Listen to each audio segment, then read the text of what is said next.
महोदय, बच्चों को जो ज्ञान प्राप्त हो वह अनुभव से प्राप्त हो, न कि केवल स्मरण शक्ति और आश्रित रहकर रटाई द्वारा।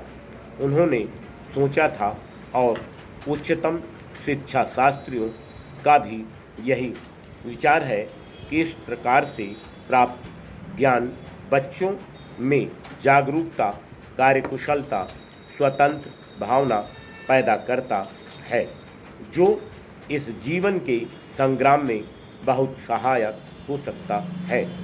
दूसरा मौलिक विचार उनका यह था कि इस प्रकार की शिक्षा इस देश के लिए अनुकूल ही नहीं वरन बल्कि अनिवार्य है।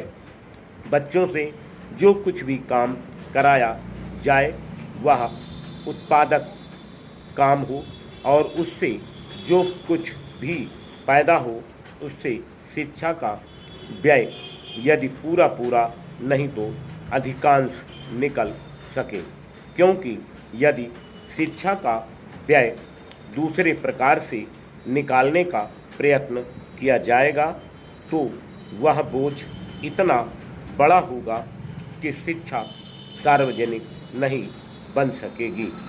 पिछले वर्षों में जो कुछ भी विचार किया गया था या प्रयोग करके देखा गया, उससे जहाँ तक समझता हूँ वही निष्कर्ष निकाला जा सकता है जो पहले सम्मेलन में हुई बहस से निकाला जा रहा था। हमारे शिक्षा शास्त्रियों ने इस पद्धति की अनुकूलता और श्रेष्ठता तो मान ली थी, पर उनकी दृष्टि में इसके द्वारा शिक्षा का व्यय निकालना असंभव ही नहीं, अनुचित भी था। प्रयोग से देखा गया है कि इस पद्धति की उपयोगिता है और इससे पूरा नहीं तो अधिकांश व्यय निकाला जा सकता है। यह मैं प्राथमिक और माध्यमिक शिक्षा के संबंध में कह रहा हूँ।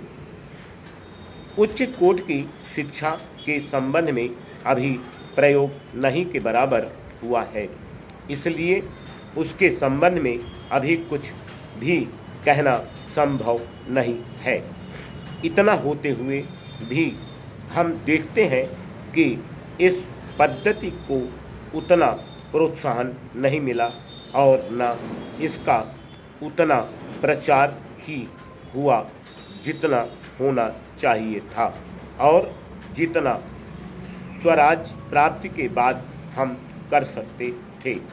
इसका कारण जहाँ तक मैं समझता हूँ यही है कि इसकी उपयोगिता प्रमाणित होने पर भी पुरानी पद्धति पर जो आस्था थी वह अभी दूर नहीं हुई है और इसी कारण शिक्षा के काम में जो व्यक्ति लगे हुए हैं उनका न तो इस ओर ध्यान गया है और न उन्होंने इस विषय पर गहराई से चिंतन भी किया है। आज भी हम इतना ही कह सकते हैं कि इस पद्धति का अभी केवल प्रयोग ही किया जा रहा है। इसे राष्ट्रीय कार्यक्रम मानकर हमारी सरकार ने उसको चालू करने का निश्चय नहीं किया और क्रियात्मक रूप से कुछ करने की बात तो नहीं के बराबर ही है। उसका परिणाम यह हुआ है कि पुरानी पद्धति की संस्थाएं दिन प्रतिदिन बढ़ती जा रही हैं और शिक्षा पर सरकार जो कुछ भी व्यय कर सकती है या करना चाहती है उसका बहुत बड़ा अंश उस पद्धति को ही बनाए रखने में व्यय हो रहा है और इस पद्धति को बहुत कम प्रोत्साहन मिला है। मेरा अपना विश्वास है कि शिक्षा में मौलिक परिवर्तन अवश्य किया जाएगा। Full stop and next. महोदय, बहुत बड़ा अंश अनुभव और लोगों की कही सुनी बातों से, देखे हुए दृश्यों से और कुल तथा समाज की परंपरा से प्राप्त होता है।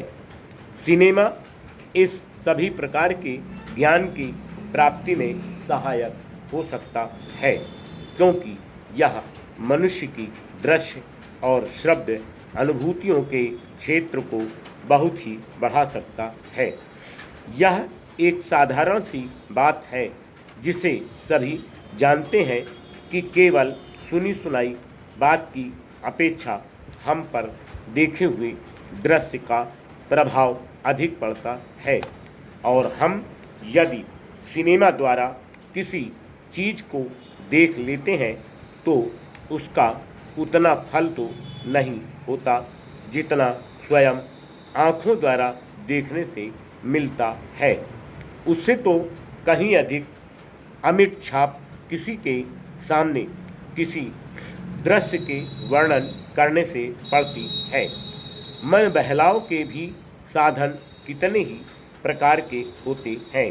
कुछ तो ऐसे हैं जो मन बहलाव के साथ साथ शिक्षाप्रद भी होते हैं और इसके विपरीत बुरे संस्कारों का साधन बन जाते हैं।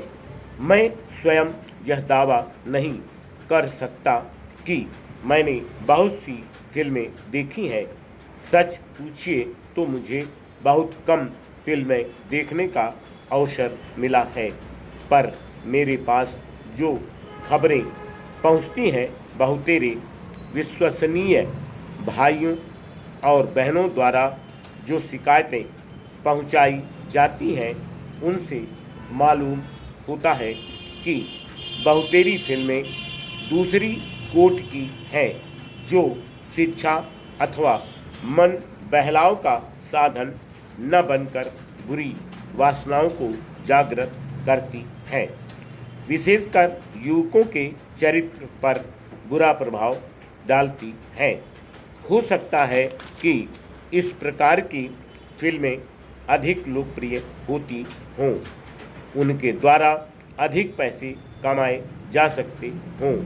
कुछ लोग यह कह सकते हैं कि फिल्म निर्माताओं का काम ऐसी फिल्मों को बनाना है जो लोकप्रिय हों, क्योंकि वह एक प्रकार की मांग को पूरा करती हैं। यह भी कहा जा सकता है कि फिल्मों का ध्येय मन बहलाव ही है। उसको तो तभी सफल मानना चाहिए जब फिल्में उन लोगों का मन बहला सकें जिन लोगों के लिए बनाई गई हैं।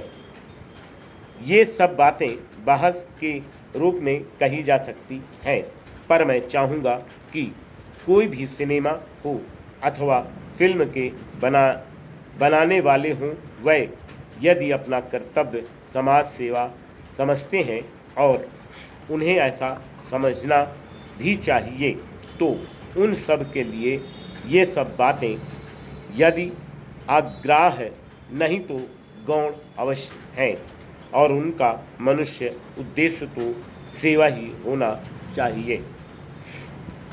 सेवा तभी तक सेवा रहती है जब तक वह सेव्य का हित करे, न कि उसे गिराए। इसलिए मैं चाहूँगा कि फिल्म बनाने वाले इस पर विचार करें कि उनका उद्देश्य क्या है। उद्देश्य सेवा ही होना चाहिए, और सेवा के साथ साथ यदि धनोपार्जन भी हो जाए तो निर्दोष है। यदि धनोपार्जन भी उद्देश्य हो और सेवा न हो तो वह अग्राह्य होना चाहिए। यदि मनुष्य अपने स्वार्थवश कुछ ऐसा काम करता है जो उसके व्यक्तिगत लाभ के लिए तो ठीक हो, पर जिससे समाज को हानि पहुंचती हो तो उसे रोकना पड़ता है। Full stop.